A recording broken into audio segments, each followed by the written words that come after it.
with High Tech back here. There goes Billy's running away. Bye. Bye, you two. Tasha's back working. Yeah, one of us did. Yeah. Tasha's back working on a race car again, her Camaro. It's yellow. Putting wheel studs in so she doesn't have to having those things snap off. There's the stock ones. You'll notice they're like really small, and that's not good. We're putting C-clip eliminators in and a spool. And then she's got the long Morosos or whatever going in. So she's pounding them out, putting the ones back in.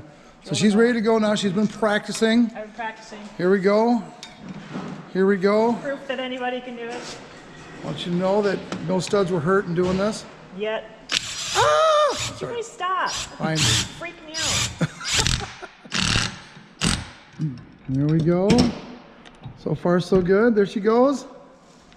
I bet the first one wasn't quite that fast. No, it was not. All right, here we go. Hey, oh yeah. All right. So far, so good. Give her the long ratchet this time. Leverage is good. This is something you can do at home when you're sitting around in between watching football games. You can go out and do your put new studs in your axles so they live.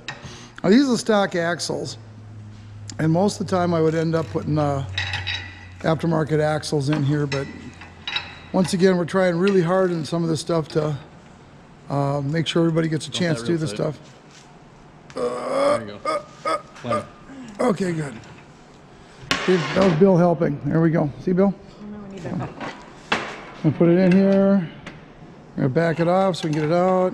Easy impact, pop it off. There we go. See, Bill is actually a director, so there we go. Stuff. Actually, Tasha is here not to work on a race car, but she steals tools all the time to take them home. You wouldn't know it. But... Yeah. I would.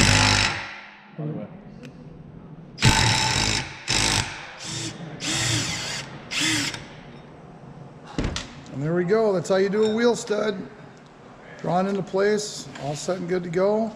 I should do the next one, and then starting the other axle. Tune in next week. Same bat time, same bat channel. The exciting adventures of beginners on race cars.